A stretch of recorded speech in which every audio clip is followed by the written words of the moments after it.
Hello, welcome back to Clutter Fairy, where I help you get clutter free so that you can live stress free.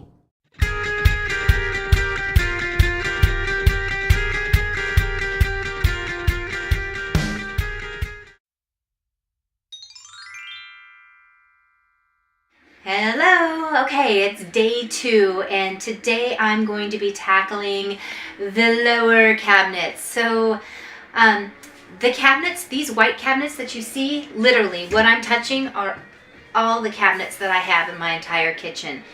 But this is only half from here, so the other half of the kitchen for some reason is just open wall space. I've never understood it. But you can't put a table there because it's the only access to outside. So it's just open, dead space. So if you're interested in what I've done with the corner over here, take a look at the video up above. I'll also have a link below, but you'll see what I did to make more storage space and not kill all of my counter space for my microwave and toaster oven and things like that, especially since I don't have the cabinet space to just put those things away afterwards. So I needed a place where I could have them accessible, have some extra storage for some larger items without utilizing the only cabinets that I had. With that being said, this one behind me has always been kind of my catch-all for any containers that I had and any cookware, because they are the only large cabinets that I have.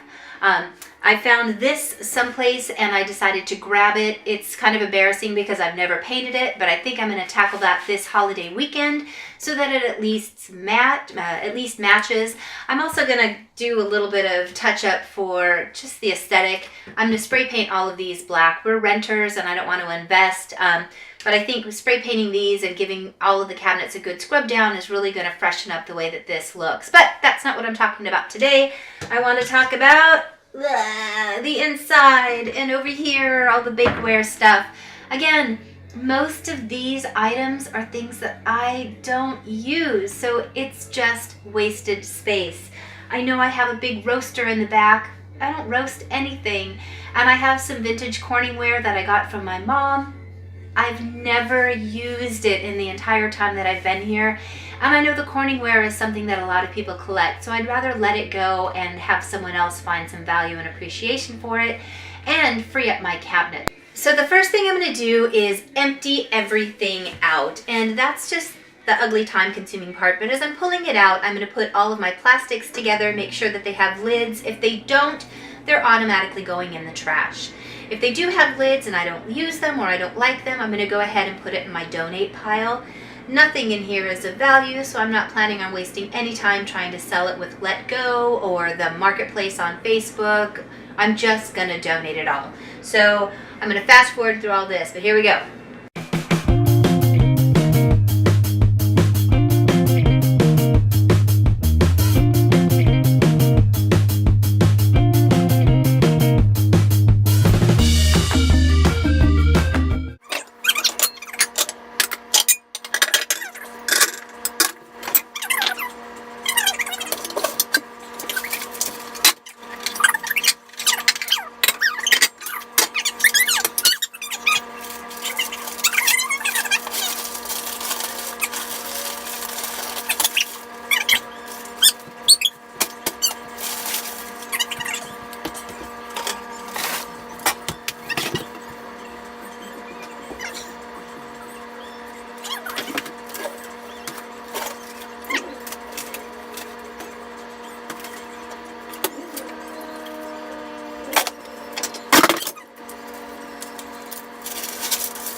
So the longest part of that was cleaning this.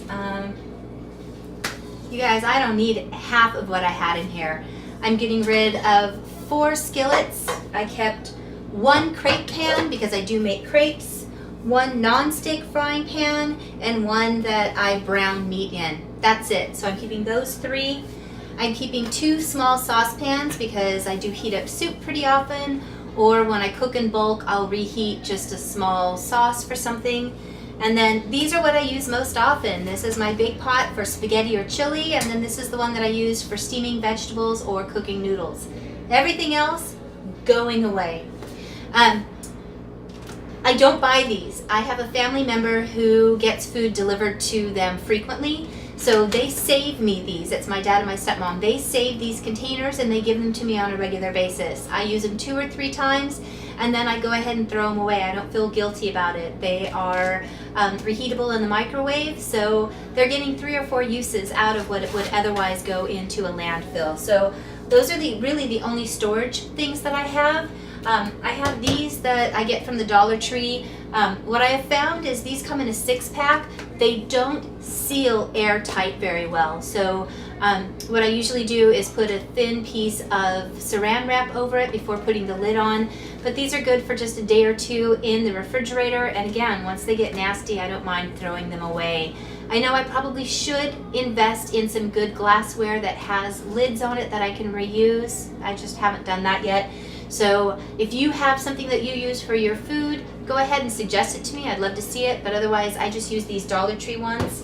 The only other thing that I am keeping, I decided to go ahead and keep the Corningware that I got from my mom, because let's face it, I actually have so much room in here, it's not hurting anything to keep it. And who knows, maybe in the new year I will start cooking more. So that was so ridiculously fast and easy. The only other thing I did add is we use this little cutting board pretty often, and that has a designated home right there.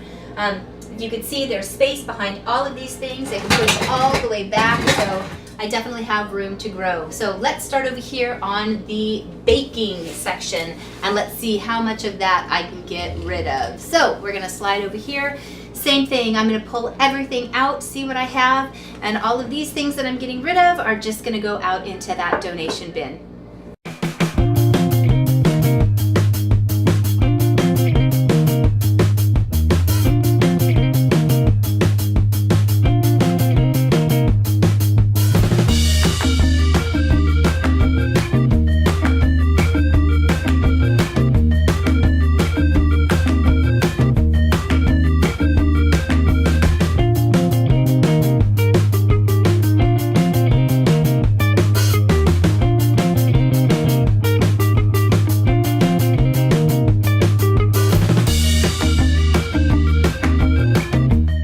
So I love apothecary jars. I've always been attracted to the vintage style of it, and there were some tutorials for a little while about making your own on Pinterest from dollar store items.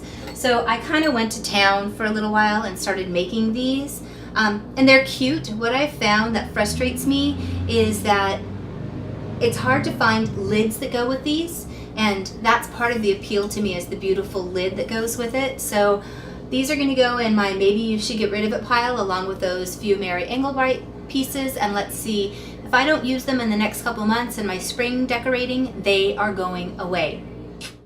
Why didn't I do that earlier? I have been stalling and stalling to do that.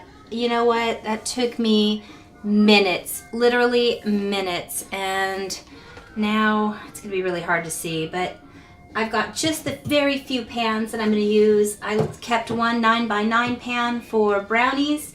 I kept a mini muffin pan, a full-size muffin pan. I kept a little loaf pan because I do like to make meatloaf. And I kept 2 of the little, I don't know if you can see them back there, 2 round cake pans. That's all I need. I doubt that I'll even use those, but I'm going to keep them. And then I went ahead and I had the shelf out for a long time because I was trying to make room for the tall roasting pan, which I wasn't using. So I put the shelf back in, and that gave me a nice little home for what will eventually be my saran wraps and my parchment paper and my trash bags and things like that. There's a ton of room in here. Oh my gosh, you guys, I truly wish that I had started doing this a long time ago. It felt like an overwhelming, daunting task, and it took no time at all. So once again, if you liked this video, please give it a like. Please leave me a comment below on an area of your house that you've been avoiding. And if you're not a subscriber, I would love for you to go ahead and subscribe. I do have weekly videos, and I'm going to be going through my house completely, giving you tips and letting you see how I purge and get more minimalized. Bye.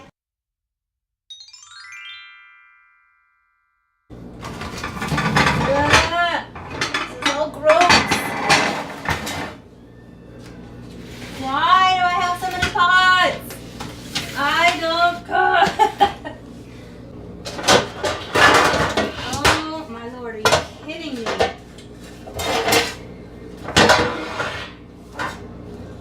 gosh.